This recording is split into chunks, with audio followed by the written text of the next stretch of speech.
오늘 우리에게 주신 하나님의 말씀은 창세기 25장 27절에서 34절입니다.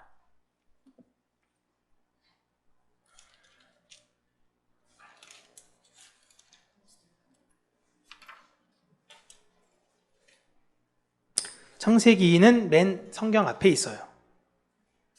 제가 가지고 있는 성경은 구약 성경 35페이지입니다.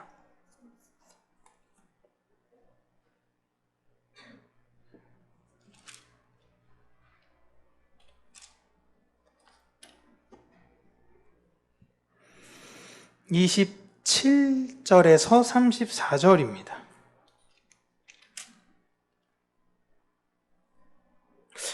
저희가 혹시 21절부터 그냥 같이 읽을까요? 좀 배경 설명이 좀 더 필요할 것 같으니까요. 21절부터 함께 읽도록 하겠습니다.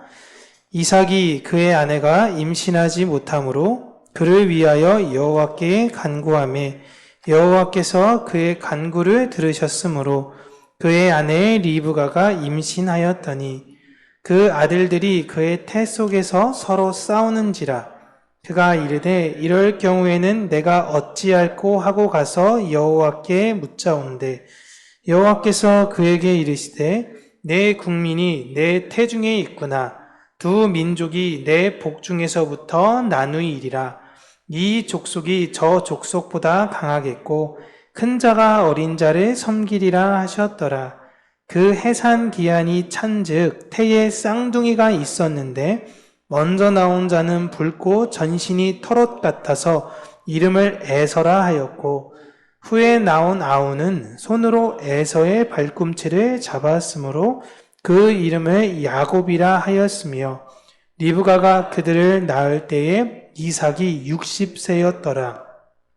아이들이 장성함에 에서는 익숙한 사냥꾼이었으므로 들사람이 되고 야곱은 조용한 사람이었으므로 장막에 거주하니 이삭은 에서가 사냥한 고기를 좋아하므로 그를 사랑하고 리브가는 야곱을 사랑하였더라. 야곱이 죽을 쑤었더니 에서가 들에서 돌아와서 심히 피곤하여 야곱에게 이르되 내가 피곤하니 그 붉은 것을 내게 먹게 하라 한지라. 그러므로 에서의 별명은 에돔이더라. 야곱이 이르되 형의 장자의 명분을 오늘 내게 팔라.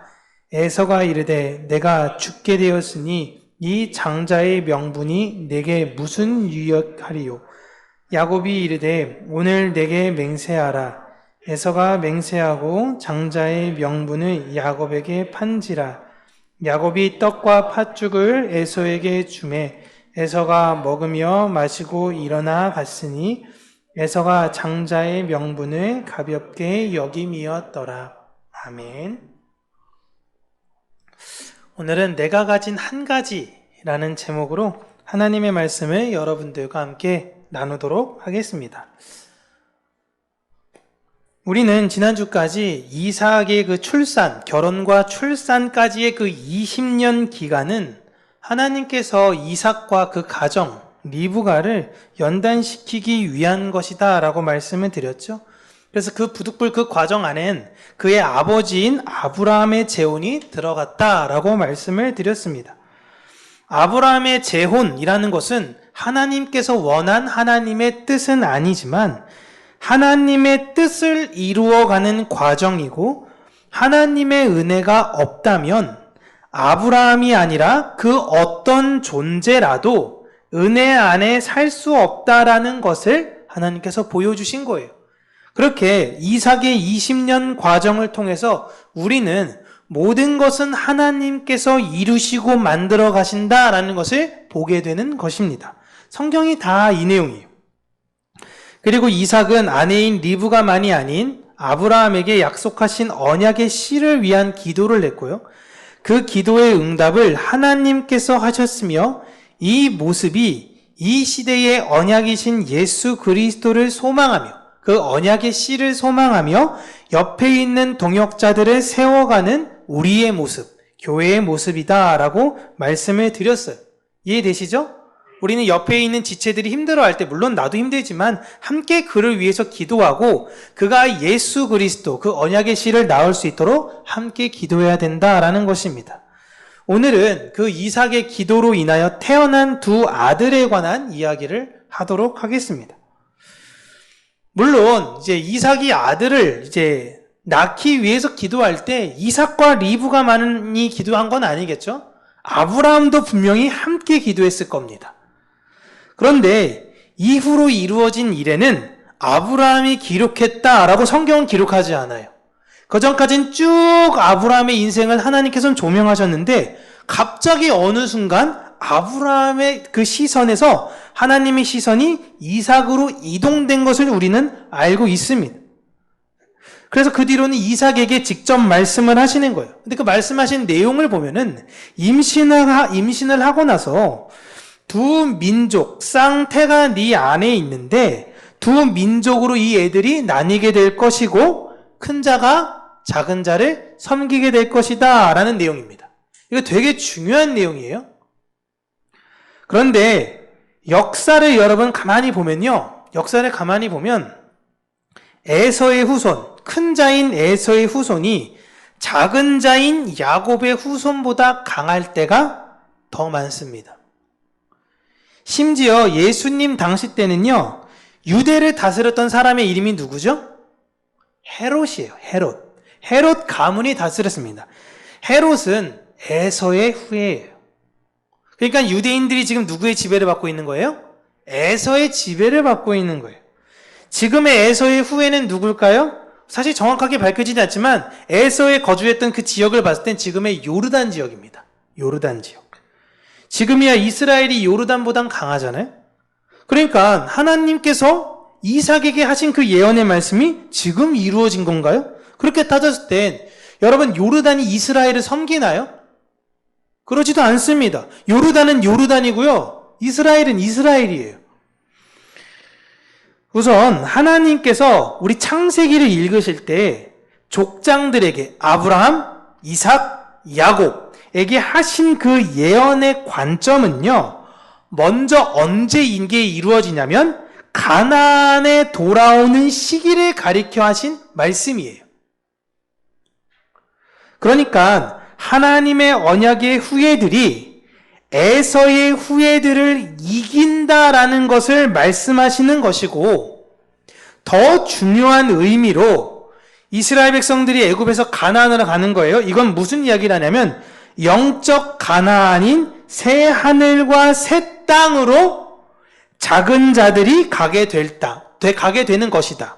그러니까 새 하늘과 새 땅은 누가 가게 되는 거냐면 장자들만 가게 된다라는 것을 이야기하고 있는 내용입니다. 다시 한번 제가 추후에 자꾸 설명을 드릴게요. 히브리서 12장 22절에서 24절 우리가 같이 읽어볼게요. 준비 시작. 그러나 너희가 이른 곳은 시온산과 살아계신 하나님의 도성인 하늘의 예루살렘과 천만 천사와 하늘에 기록된 장자들의 모임과 교회와 만민의 심판자이신 하나님과 및 온전하게 된 의인의 영들과 새 언약의 중보자이신 예수와 및 아벨의 피보다 더 나은 것을 말하는 뿌린 피니라. 아멘. 히브리서 12장에서 이야기하는 건 하늘나라는 누가 가냐? 장자들만 간다는 거예요. 그래서 하늘에 있는 사람들을 무슨 모임이라고 하냐면 장자들의 모임이다 라고 이야기하는 거예요. 여러분 하늘나라는 장자들만 갑니다. 첫째들만 가는 거예요. 이삭의 아들들에게 하신 그 약속은 단순히 에서와 야곱 이 둘만이 이야기하는 것이 아니라 세상과 교회, 하늘의 족속이 잘 들어 모비나? 아영아 잘 들어? 하늘의 족속이 이 세상 족속보다 강할 거예요. 두 족속이 있는데 두 족속 중에 한 족속이 한 족속보다 강한 거예요. 그 강한 족속만 거기에 가는 것이고 예수 그리스도 장자이셨던 큰 자이셨던 예수 그리스도께서 작은 자인 교회를 섬김으로 작은 자인 교회 또한 장자가 될 것을 이야기하는 내용이에요. 이게 언제부터 내용이 되는 거냐면 히브리서가 이야기하는 게 아니라 창세기에서부터 이야기한다는 것입니다. 우리가 성경을 읽다 보면요, 하나님은 무조건 야곱만을 사랑한다라고 생각을 해요. 그래서 우리가 이렇게 쉽게 생각하죠. 하나님은 내 편, 교회 편. 그러니까 하나님은 우리와 함께 있으니까 세상 사람들은 하나님이 미워해. 하나님 저들을 싫어해. 멸망받을 자식들, 저주받을 자식들. 우리가 이렇게 이야기하는데, 말라기를 여러분 읽어보세요. 말라기 3장 1절에서 3절입니다. 여호와께서 말라기를 통하여 이스라엘에게 말씀하신 경고라. 2절 3절 같이 읽을게요. 시작. 여호와께서 이르시되 내가 너희를 사랑하였노라 하나 너희는 이르기를 주께서 어떻게 우리를 사랑하셨나이까 하는도다. 나 여호와가 말하노라. 에서는 야곱의 형이 아니냐? 그러나 내가 야곱을 사랑하였고 에서는 미워하였으며 그의 산들을 황폐하게 하였고 그의 산업을 광야의 이리들에게 넘겼느니라. 아멘. 지금 하나님께서 누구를 사랑한다 그러시죠? 야곱을 사랑하고 에서를 미워한다. 그러니까 에서는 처음부터 미워하셨구나 라고 생각을 하는 거예요. 그렇게 이스라엘 사람들도 생각을 했어요. 그런데 이 부분에서 에서를 말하는 것은 하나님께서 세상을 상징하시는 거예요. 내가 사랑하는 자는 하나님의 백성을 사랑하는 것이다 라고 이야기를 하는 거예요. 그리고 그 세상을 향한 그 마음은 공교롭게도 우리도 가지고 있습니다. 우리 안에 에서와 야곱이 공존하고 있어요. 우리 안에 여러분 쌍둥이가 있어서요. 이 쌍둥이가 다투는 겁니다. 그때 하나님은 우리 안에 중심에서 무엇을 보신다라는 거예요? 야곱의 마음을 보신다라는 거예요. 그걸 사랑하신다라는 거예요. 그러면 하나님께서 그걸 사랑하는 걸 우리가 알았으니 우리 또한 어떻게 살아가야 되는 거예요? 하나님께서 원하시는 대로 살아가야 된다라는 것입니다.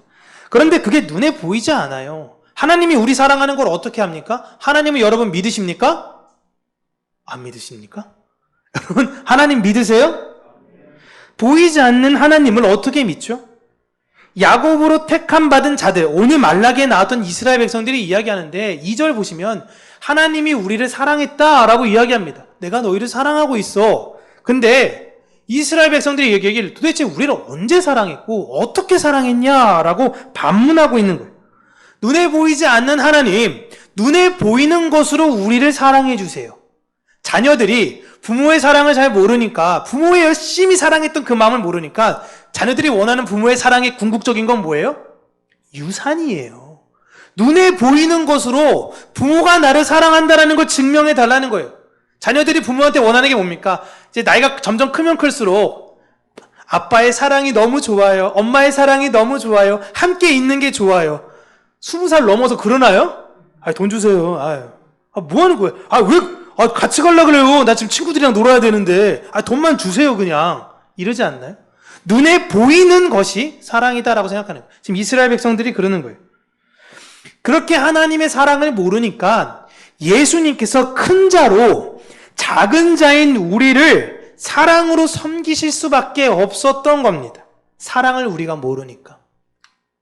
그렇게 우리 안에 있는 두 마음 중 에서의 마음을 예수님께서 빼앗아 가세요.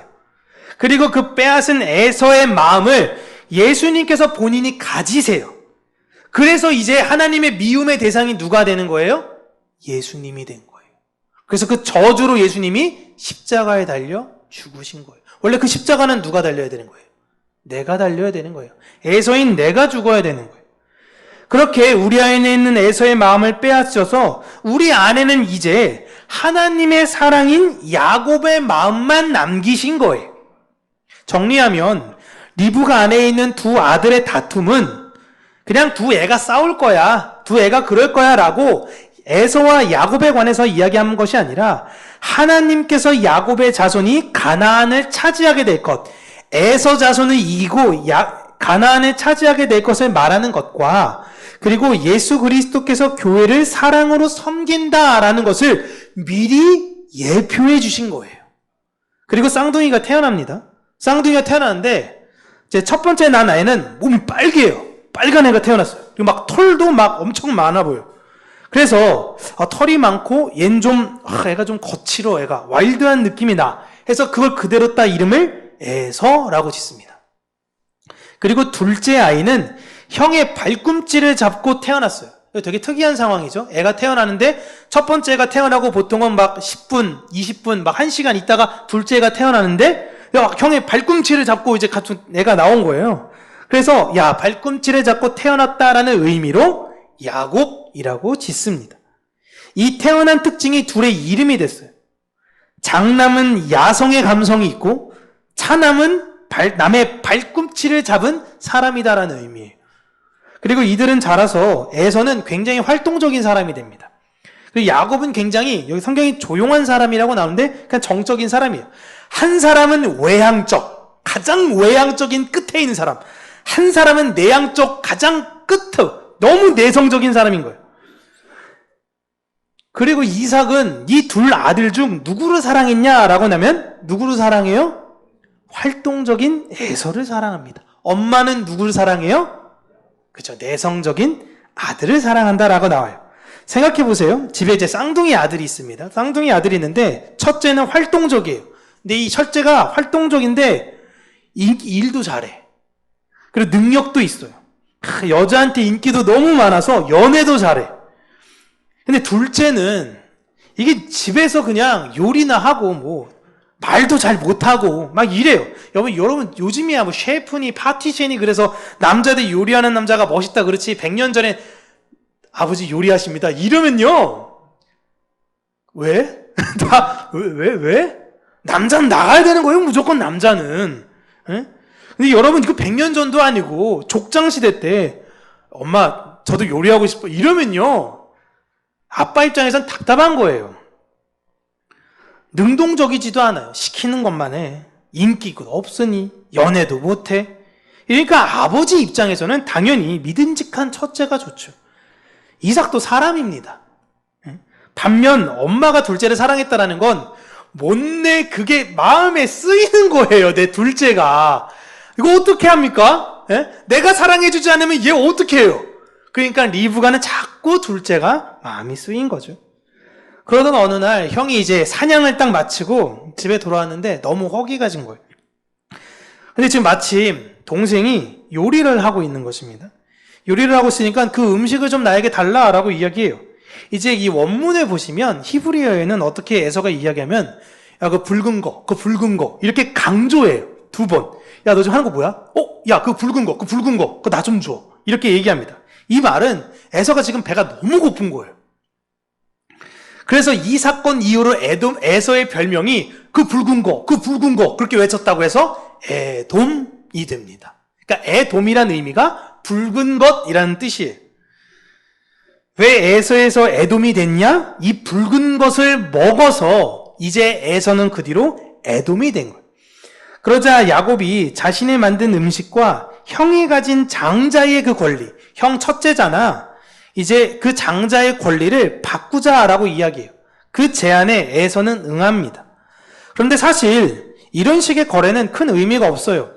왜냐하면 장자권은 자기들끼리 주고받는 그런 내용이 아닙니다. 장자권의 결정은 누가 하냐면요. 아버지가 하는 거예요.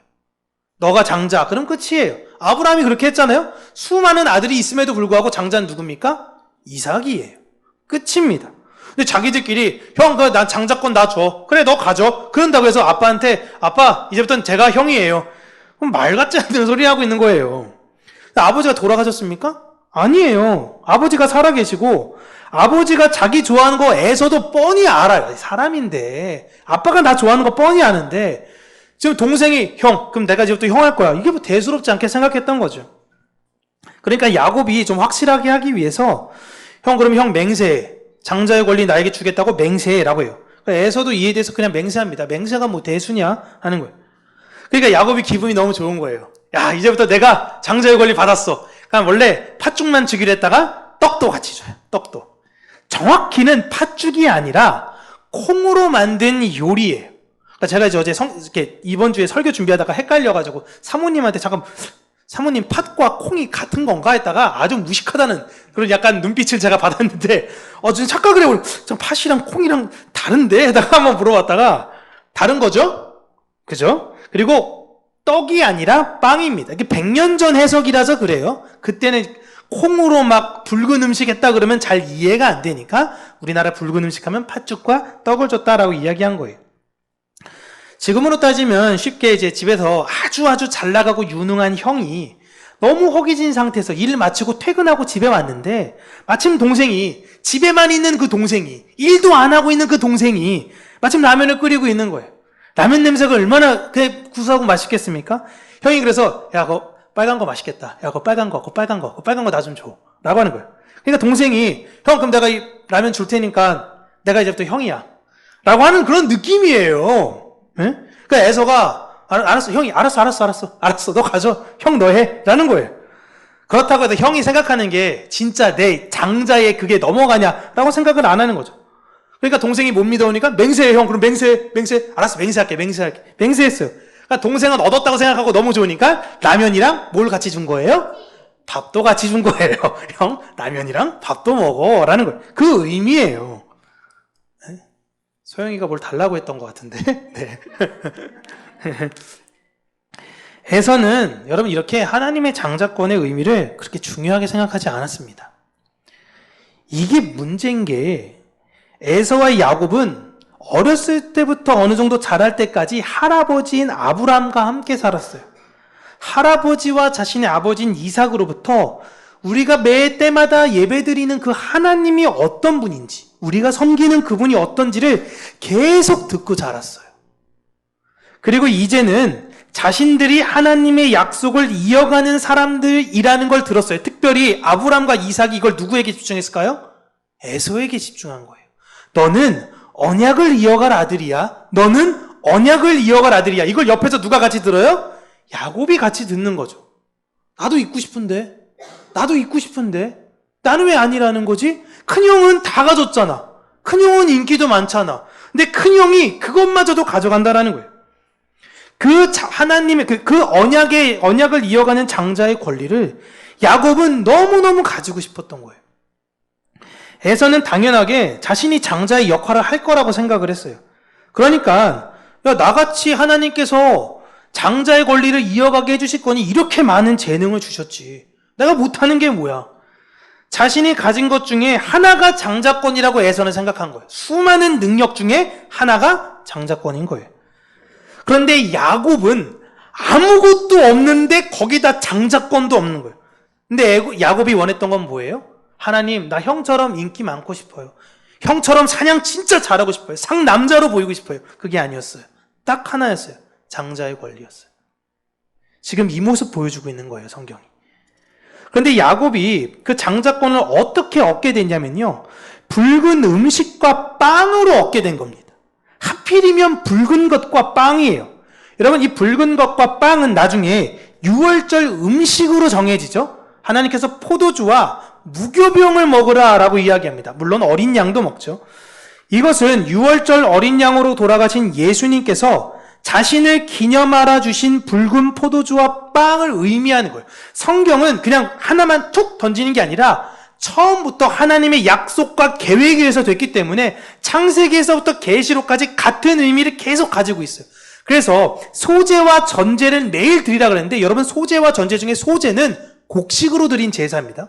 전제는 포도주로 드리는 제사예요. 이건 끊이면 안 되는 거예요. 빵과 포도주, 붉은 것과 빵은 매 제사 때마다 있어야 된다라는 거예요. 계속 연장의 의미예요. 그런데 이 붉은 것과 빵은 지금 에서가 먹잖아요. 대신 에서는 장자권을 주죠. 그런데 우리는 교회는 보시면 여러분, 우리는 보시면 포도주와 빵도 먹고요. 장자권도 가져갔습니다. 그래서 우리가 뭐 예수님한테 드려야 되는 거 아닙니까? 우리 드릴 수 있는 게 뭐 있어요? 아무것도 없어요. 예수님께서 포도주와 빵을 먹음으로 에서가 되셔서 죽으셨고요. 그가 장자권을 우리에게 넘기심으로 우리가 장자가 된 거예요. 그러니까 성경은 지금 에서도 예수님을 예표하고요.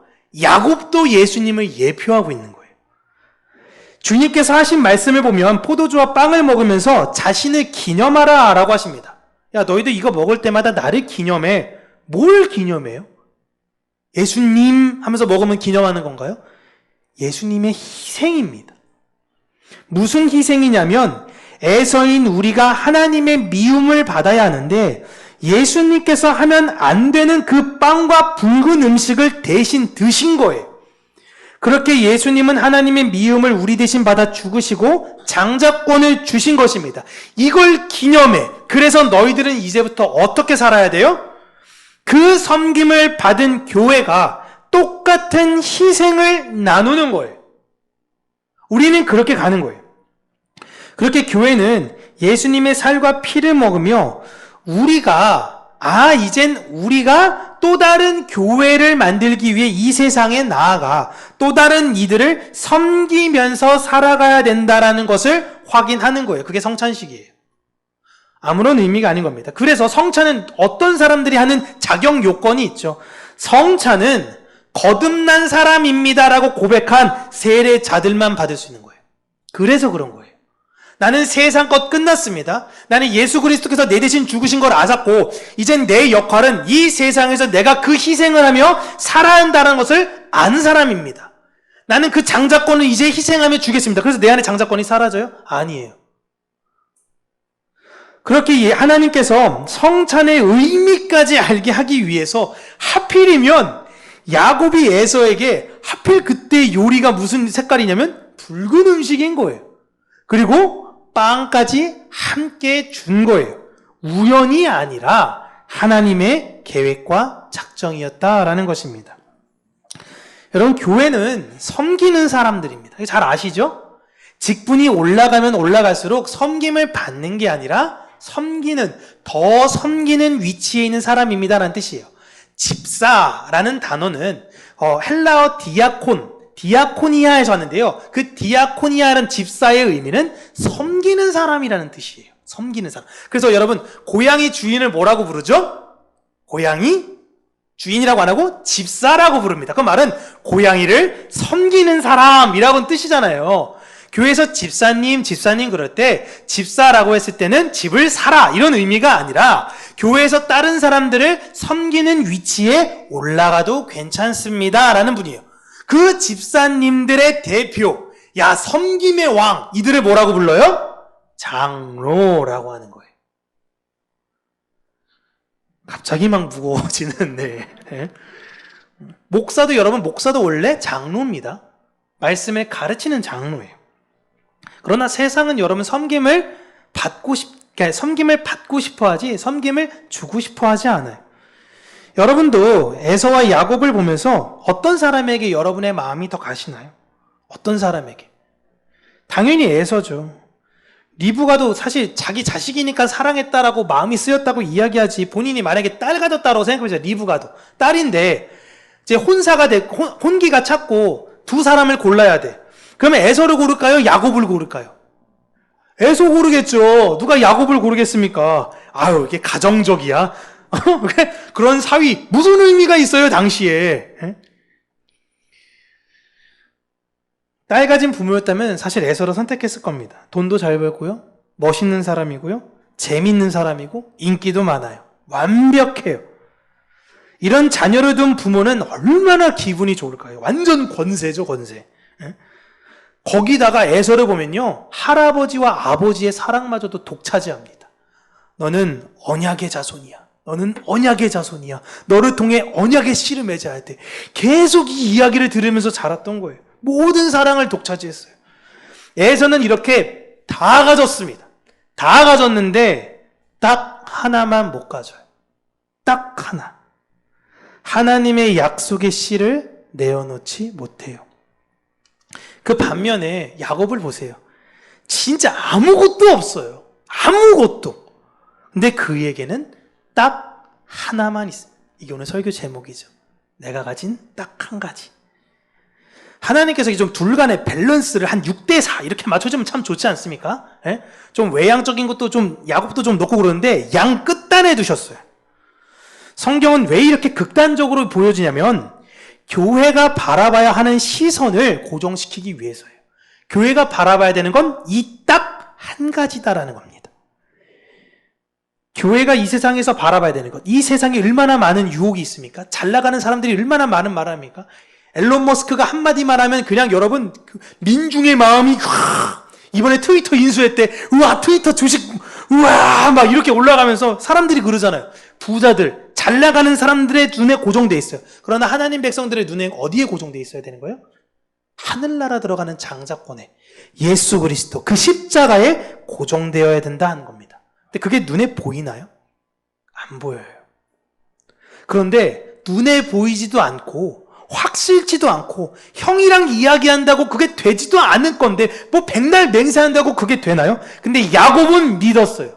그렇게 하면 그래도 되겠지라는 걸 믿었어요. 눈에 보이지도 않는 그 장자권, 다른 거 달라 그러지. 형의 능력 중에 좀 다른 거 달라 그러지.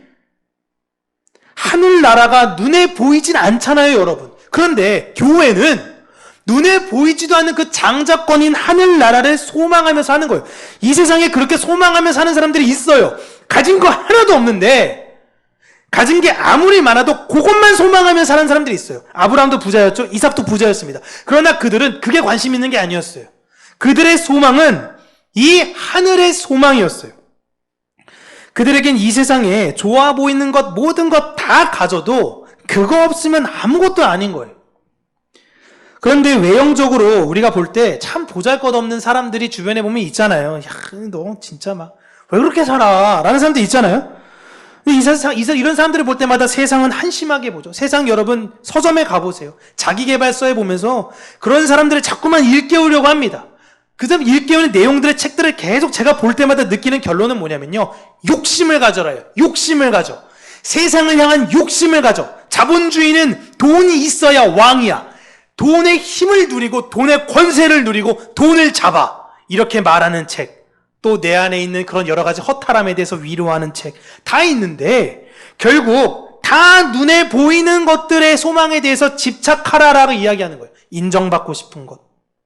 근데 그거에 대해서 자유함을 누리지 못하잖아요. 그러니까 또 다른 책을 보면요. 그 자유함을 말하는 것 같은 책도 있어요. 계속 이렇게 다람쥐 쳇바퀴 돌듯이 도는 겁니다. 자유함을 누리고 하는데 또 보니까 돈이 없네. 아, 돈이 없으니까 마음이 또 우울하네. 다시 또 돈을 추구해. 돈을 추구하는데 이게 인생의 전부인가? 하다 보니까 아니니까 다시 또 허무하네. 다시 또 내 마음에 위로를 얻네. 다시 또 돈. 이게 이 세상의 모습이에요, 여러분. 역사가 계속 이 얘기만 하고 있어요.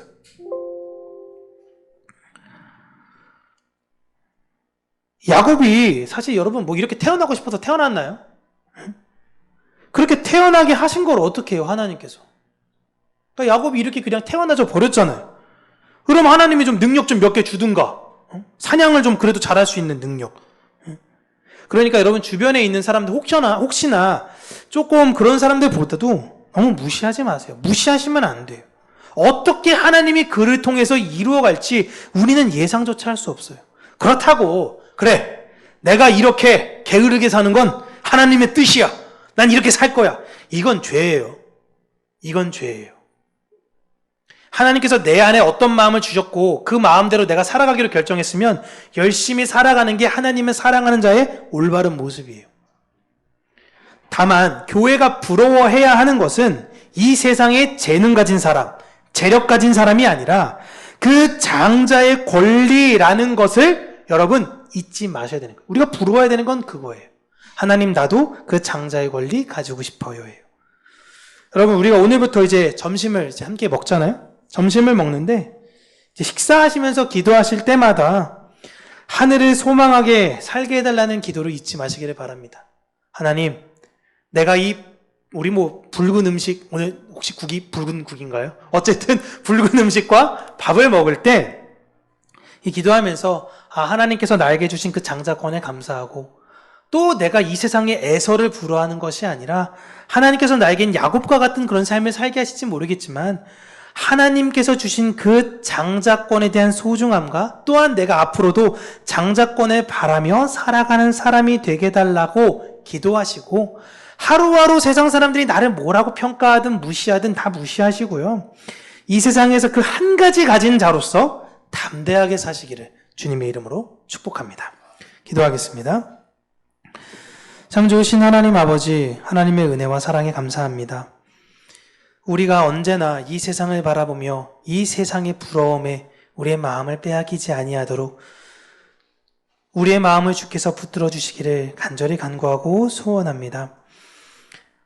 보이지 않는 하늘을 소망하게 하신 그 믿음을 우리에게 허락하셨으니 그 믿음을 가지고 소망을 가지고 사랑의 열매를 내어놓는 우리 평강교회 모든 성도님들이 되게 하여 주시고 하나님의 은혜와 사랑 안에서 담대하게 이 세상을 살아가며 세상에 어떤 것을 부러워하는 것이 아닌 내가 가진 그 한 가지를 온전히 잘 지키는 믿음의 용사로 살아가는 자들이 되게 하여 주시옵소서.